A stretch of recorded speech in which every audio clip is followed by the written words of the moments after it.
Hey there folks, Mark Johnson, tech-snobs.com, Galaxy Note 2, Verizon model. I'm going to go ahead and do a full review on this.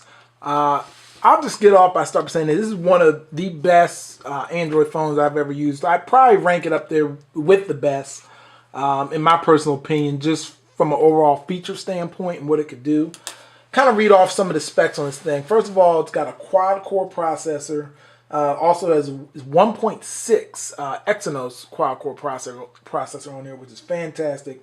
8 megapixel rear camera, Bluetooth 4.0, S Pen, 3100 milliamp hour battery in this thing, which means only the Droid Razr Max has a longer battery in it.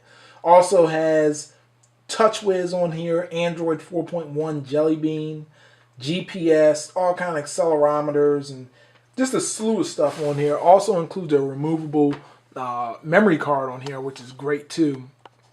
And overall, just a very, very nice device. I want to kind of give you an idea how big this is. Now, the only thing with this device, for some folks, is just going to be way too big. But give me an example. Like look at this is compared to the iPad Mini. Kind of give you an example. They're very, the Mini is obviously better. Bigger. And then, as you can see, that's how it looks in comparison to that. And another thing, I always got to do this is here's what it looks like compared to Galaxy S3. Definitely considerably bigger than that. And then, last but not least, is look at the, with it compared to the iPhone 5. I mean, it just completely, just much, much bigger overall. So, overall, I'm loving a lot of things about the Galaxy Note 2. Kind of touch on some of the main things. TouchWiz, you pull your finger down from the top. You got a lot of nice, cool shortcuts and so forth. Things just seem to, it just works very, very well. I mean, I just like the fact that you have a lot of these cool options. All Sharecast, which allows you to push stuff to your HD TV.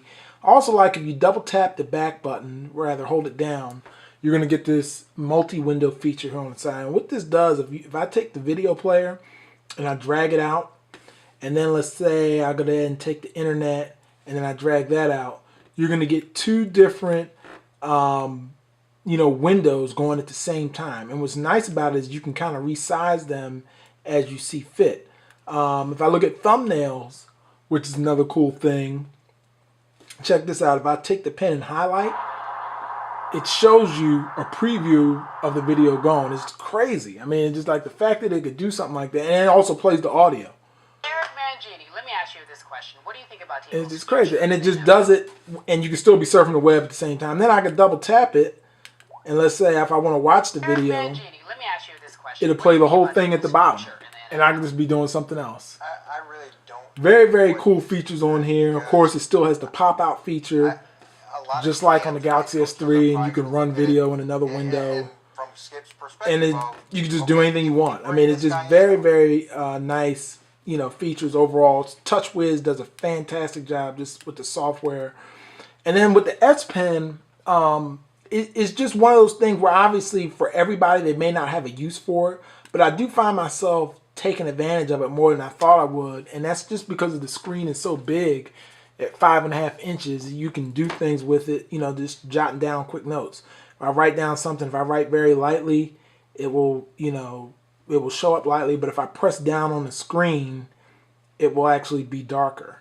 And that's kind of cool because it's just one of those things where it's got over 1,000 points of pressure sensitivity in this screen. And combined with the pen, it just gives you a very nice combination of, the ability to write and draw and create stuff with this, which is definitely aimed towards. Other things with it, it's got similar features to things like the Galaxy S3. For instance, I'm going to go to the web. I got the SwiftKey keyboard installed, but for instance, if I go to the web, go to the website, and take my hand and swipe it across, you do screenshots just like on the Galaxy S3. Another thing you could do is you could hold your finger down on this the S Pen and hold it on the screen, and it will do a screenshot as well. And then when you do it like that, it immediately brings you into it, so I can just start editing right over top of a screenshot I just did. It's crazy. I can just do anything with it. I could crop it. I mean, it's just all kinds of stuff going on. Very, very cool overall. as far as device goes, and then it saves it just like that. So just the stand-up, feature software package Samsung's been able to include here is definitely very, very nice. Some other things about it, it does have, like I said, a quad-core processor. It's very, very fast. Let's see if I can go ahead and run a benchmark real quick. I've never noticed any slow up with this at all. Let's go ahead and run quadrant standard. Now these benchmarks kind of just give you an idea how good a device is from an aspect of speed and overall performance. And I believe the Droid DNA beats this by a little bit, but even with that being said, I've never noticed any slowdown with this. It's got 2 gigs of RAM, 720p screen, beautiful display, and it just works great. I mean, it's as far as a performance standpoint, I've never enjoyed using Android as much as I have using the Galaxy Note 2. And that says a lot because I've tried a lot of different devices, and some of them sometimes one way or another between the battery or the lag or just some other little thing that, nagging thing, it always kind of turned me off after a while or would just slow down over time. I've been using this device for 3 weeks now and it hasn't slowed down yet. Things are going great. 6505 on the quadrant standard, which is a very, very good score. It beats out the HTC One X on there. But even with that being said, the Droid DNA does get a higher quadrant score. This phone is just fantastic. Very fast, very fluid, all kinds of motion. And even that, look, when I pulled the app tray down, it showed my last screen capture, which is definitely pretty cool. And I could just go right from there and I could hit share, all these different options to share things, Instagram, I mean, look at this, Pinterest, all kinds of stuff. I mean, Android Wi-Fi Direct, pull down, let's go into settings a little bit more. Show you some of the motion stuff.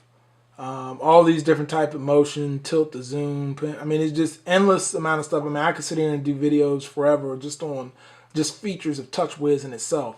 But it's from a hardware standpoint, it is plastic. If you don't like what Samsung typically does with their plastic devices, you won't probably care for this one either. But it does feel like a high-end device.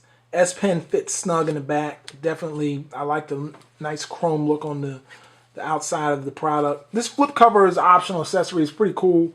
I dig the way it does tend to get a little dirty, but it does protect the screen quite nicely. And overall, like I said, I can highly recommend this Galaxy Note 2. Obviously, if you like big phones. I mean, it's a huge phone. Like I said, if you're used to using an iPhone, versus Galaxy Note 2 is obviously it's not for everybody. But as far as if you probably don't want to carry around, say, an iPhone and an iPad mini, you may just want to go ahead and grab the Note, and it may be able to just suit all your needs. So definitely be sure to check the site out, tech-snobs.com. More coverage is going to be there. Also going to be going to CES, checking out a lot of new stuff. It's getting crazy, folks. All kinds of new things coming out. 2013 is upon us. Be sure to check the site out. As I said, more things are going to be on the way. Thanks for watching. Take care.